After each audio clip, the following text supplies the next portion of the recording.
Siguro batang-bata pa siya na kayang-kaya umakyat kahit gusto niyang umakyat sa mangga. Ang mangga namin, may bunga na pala, hindi namin alam, nakita ko lang kanina. Yan, itry niya dyan kukunin, tingnan ko kung kaya niya. Oh. Malaki ng tiyan mo, mabigat na iakyat. Hala. Tapos nabiyak pala yung suot mo. Talagang gusto niya. Oh. Hindi na sa makababa, ang unggoy. Yan ang unggoy na tunay. Mahulog ka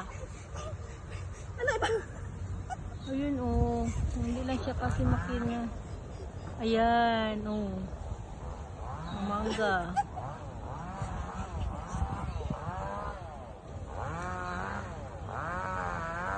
Ayan na siya. Baba na. Baba. Oh, nakababa na rin siya. Ano, nakuha mo na, mangga. Iba na pala.